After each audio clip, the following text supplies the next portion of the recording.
Everyone, इस class में हम इंग्लिश की कठिन कठिन मीनिंग को पढ़ना सीखेंगे और हम लोग उस तरीके में काम करेंगे कि कैसे कठिन कठिन मीनिंग को पढ़ा जाता है और कैसे इंग्लिश पढ़ने की शुरुआत करते हैं। तो चलिए फिर करते हैं शुरुआत। आपके सामने जो पहली मीनिंग लिखी है आपको काफ़ी बड़ी लग रही होगी, काफ़ी कठिन लग रही होगी, लेकिन ये मीनिंग ना बड़ी है ना कठिन है। मैं आपको बताता हूँ कि अगर कोई भी आपको मीनिंग बड़ी दिखे तो उसे हम लोग कई टुकड़ों में तोड़ लें, यानी हमें मीनिंग को टुकड़ों में तोड़ तोड़ के जोड़ जोड़ के पढ़ना है। देखिए आपके सामने पहली मीनिंग है QUA। इससे हमें पढ़ना होता है क्वा। क्या पढ़ना होता है? क्वा। RAN, इससे पढ़ना है रन। और आखिरी में आपको याद रखना है कि INE लिखा है। अगर आपको इंग्लिश में कहीं पर आखिरी में INE लिखा मिले तो उसको पढ़ते हैं हम लोग इन। क्या पढ़ते हैं? इन। और उससे पहले लिखा है टी तो मीनिंग बन गई टीन। तो पूरी मीनिंग मिला के पढ़ते हैं। Quarantine, quarantine, quarantine. क्वारंटीन का मतलब होता है सबसे अकेला। आगे वाली मीनिंग को पढ़ते हैं। आगे वाली मीनिंग की शुरुआत में लिखा है PRE और आपको इंग्लिश में कहीं पर PRE लिखा मिले तो PRE को पढ़ते हैं हम लोग प्री। क्या पढ़ते हैं? प्री। यानी आपको PRE लिखा मिल जाए तो उसका उच्चारण आपको प्री करना है। क्या करना है? प्री। और आगे लिखा है STI। STI को पढ़ते हैं हम लोग स्टी। क्या पढ़ते हैं? स्टी। अगर ST के बाद हमारा U होता तो उसे पढ़ते हैं स्टू। अगर E होता तो स्टे पढ़ते, क्योंकि हमारा ST को पढ़ते हैं स्टा। तो मीनिंग बनी हमारी इतनी, प्रिस्टी। और आखिरी में लिखा है GE। और आपको याद रखना है कि अगर आपको इंग्लिश की किसी भी मीनिंग के आखिरी में ई लिखा मिले तो हमें ई का उच्चारण नहीं करना, हमें खाली जी का उच्चारण करना है। तो मीनिंग बन गई प्रिस्टीज। प्रिस्टीज, प्रिस्टीज का मतलब होता है सम्मान। तो मीनिंग बन गई हमारी क्वारंटीन, प्रिस्टीज। आगे चलते हैं हम लोग। देखिए आगे वाली मीनिंग में आपको 3 रूल पे गौर करना है, यानी आपके सामने 3 नियम है। नियम क्या है? आखिरी में लिखा है BLE। अगर आपको इंग्लिश में कहीं पर BLE लिखा मिले तो इसका उच्चारण हम लोग करते हैं बल। क्या करते हैं? बल। और शुरुआत में लिखा है COM। COM को पढ़ते हैं कम। अगर आपको कहीं पर COM लिखा मिले तो उसका उच्चारण होता है कम। और यहाँ पे M हमारा 2 बार लिखा है। और इंग्लिश का रूल होता है कि कोई भी लेटर अगर कोई भी अक्षर अगर 2 बार लिखा है तो उसका उच्चारण खाली हमें 1 बार करना है। कहने का मतलब यहाँ पर M हमारा 2 बार है लेकिन पढ़ना हमें खाली 1 बार है। तो मीनिंग बन गई COMMEN, कमेन। DABL, double. तो पूरी मीनिंग कमेंडेबल, कमेंडेबल। कमेंडेबल का मतलब होता है सराहनीय। अब हम लोग नीचे वाली मीनिंग को पढ़ते हैं। VEN, इसे पढ़ना है वेन। क्या पढ़ना है? वेन। DETTA। आपको गौर करना है कि यहाँ पे T 2 बार लिखा है, हमें खाली उच्चारण 1 बार करना है, यानी कहने का मतलब T 2 बार है, पढ़ना खाली 1 बार है। तो पूरी मीनिंग बन गई वेंडेटा, वेंडेटा। वेंडेटा का मतलब होता है षड्यंत्र। तो मीनिंग बन गई हमारी कमेंडेबल वेंडेटा। आगे चलते हैं। देखिए आगे वाली मीनिंग में भी हमारे 2 रूल हैं। 2 रूल क्या हैं? आखिरी में लिखा है OUS। अगर आपको इंग्लिश में कहीं पर OUS लिखा मिले तो उसे पढ़ते हैं हम लोग अस। क्या पढ़ते हैं? अस। और L हमारा 2 बार लिखा है। L 2 बार लिखा है, पढ़ना कितनी बार है? 1 बार। तो मीनिंग मिला के पढ़ते हैं MAR, मार। VELL, well. और आखिरी में हमारा OUS। तो मीनिंग बन गई मार्वेलस, मार्वेलस। मार्वेलस का मतलब होता है अद्भुत। MAR, मार, VELL, मार्वेलस। नीचे वाली मीनिंग को देखते हैं। MANIFEST। MANI, इसे पढ़ेंगे मैनी। क्या पढ़ेंगे? Many. FEST, fest. Manifest, manifest. Manifest का मतलब होता है घोषणा पत्र। क्या होता है? घोषणा पत्र। तो मीनिंग बनी मार्वेलस मैनिफेस्ट। अब हम लोग आगे चलते हैं।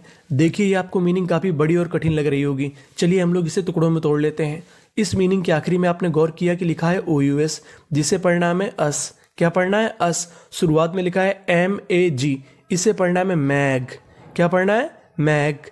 NANI, नैनी, मैगनैनी। और MOUS, मस। इसे क्या पढ़ना है? मस। तो पूरी मीनिंग मैग्नैनिमस, मैग्नैनिमस, मैग्नैनिमस।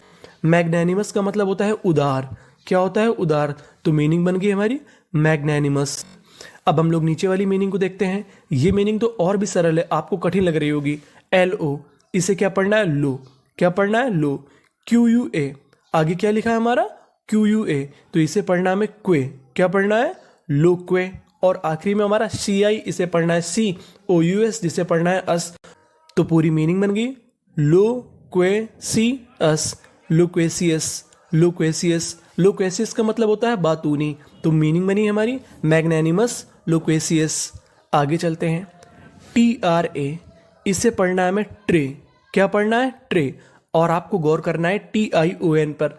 बीच में लिखा है TION जिसे पढ़ते हैं हम लोग शन, क्या पढ़ते हैं शन, और आखिरी में लिखा है AL जिसे पढ़ते हैं अल, और बीच में बचा हमारा DI तो इसे पढ़ेंगे D। तो पूरी meaning traditional, traditional, traditional. Traditional का मतलब होता है परंपरागत, यानी कोई चीज क्रमवार चलती चली आई हो उसे हम लोग कहेंगे ट्रेडिशनल। अब हम लोग नीचे वाली मीनिंग को पढ़ते हैं। TRANS इसे पढ़ना है हमें ट्रांस, क्या पढ़ना है ट्रांस। PARENT RENT इसे पढ़ते हैं हम लोग रेंट, क्या पढ़ते हैं रेंट, और बीच में बचा PA तो मीनिंग बन गई ट्रांसपेरेंट, ट्रांसपेरेंट। ट्रांसपेरेंट का मतलब होता है पारदर्शी तो मीनिंग बनी है हमारी ट्रेडिशनल, ट्रांसपेरेंट। अब हम लोग आगे वाली मीनिंग को पढ़ते हैं।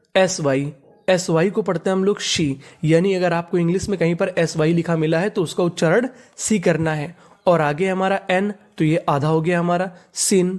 THE इसे पढ़ेंगे थे, सिंथे, TIC टिक, सिंथेटिक, सिंथेटिक। इसका मतलब होता है कृत्रिम, कृत्रिम, यानी जो चीज हाथों से बनाई जाती है उसे हम लोग कहते हैं सिंथेटिक। अब हम लोग नीचे वाली मीनिंग को देखते हैं। इस मीनिंग के आखिरी में लिखा है OUS को पढ़ना है हमें अस, क्या पढ़ना है अस, और बीच में लिखा है PER को पढ़ते हैं पर। अगर आपको इंग्लिश में कहीं पर PER लिखा मिले तो उसका उच्चारण करना होता है हमें पर, तो मीनिंग बन गई SUPER सुपर। STI इसे पढ़ना है हमें स्टी, क्या पढ़ना है स्टी, और आखिरी में हमारा TIOUS तो ये मीनिंग बन गई सुपरस्टिशियस, सुपरस्टिशियस। सुपरस्टिशियस का मतलब क्या होता है अंधविश्वास। देखिए जब आप सुपरस्टिशियस पढ़ेंगे तो आपको आर का उच्चारण ऐसा करना है कि सामने वाले इंसान को पता ना चले कि आपने आर बोला है कि नहीं बोला, तो मीनिंग बन गई सुपरस्टिशियस, यानी सिंथेटिक और सुपरस्टिशियस। आगे चलते हैं हम लोग। इस मीनिंग में बी हमारा 2 बार लिखा है, लेकिन पढ़ना कितनी बार है, खाली 1 बार। और आपको इसमें याद रखना है कि आर का उच्चारण नहीं करना, इस मीनिंग में हमारा आर साइलेंट रहता है। तो मीनिंग बन गई STUB स्टब, क्या बन गई स्टब, और आर का उच्चारण करना नहीं तो आखिरी में लिख गया N स्टबन, स्टबन। स्टबन का मतलब होता है जिद्दी। SUPER super, FICIAL superficial, ficial, superficial. Superficial का मतलब होता है सतही। इस मीनिंग में भी आपको आर का उच्चारण ऐसे करना है कि सामने वाले इंसान को पता ना चले कि आपने बोला है कि नहीं बोला। सुपरफिशियल इसका मतलब सतही, तो मीनिंग बन गई हमारी स्टबन, सुपरफिशियल। आगे चलते हैं। UBI इसे पढ़ना है हमें UB, क्या पढ़ना है UB, और आखिरी में हमारा OUS तो इसे पढ़ना है अस, क्या पढ़ना है अस, तो मीनिंग बन गई हमारी UBQUIT क्विट। इसे क्या पढ़ते हैं हम लोग क्विट, तो पूरी मीनिंग यूबिक्विटस, यूबिक्विटस। यूबिक्विटस का मतलब होता है देशव्यापी। नीचे वाली मीनिंग को पढ़ते हैं। VE इसे हम लोग पढ़ेंगे वी, क्या पढ़ेंगे वी, और इस मीनिंग में हमें H का उच्चारण नहीं करना, हमें खाली A का उच्चारण करना है। VAMENT इसे पढ़ते हैं मेंट, तो पूरी मीनिंग बन गई वीएमेंट, वीएमेंट। वीएमेंट का मतलब होता है जोशीला, तो दोनों मीनिंग बन गई हमारी यूबिक्विटस, वेमेंट। अब हम लोग आगे चलते हैं, आगे वाली मीनिंग को पढ़ते हैं। इस मीनिंग के आखिरी में लिखा है BLE जिसे हमें पढ़ना है बल, क्या पढ़ना है बल, और शुरुआत में लिखा है PRE जिसे पढ़ना है प्री, तो मीनिंग बन गई प्री AM इसे पढ़ते हैं M, क्या पढ़ते हैं M, प्रीएम्बल, प्रीएम्बल। प्रीएम्बल का मतलब प्रस्तावना।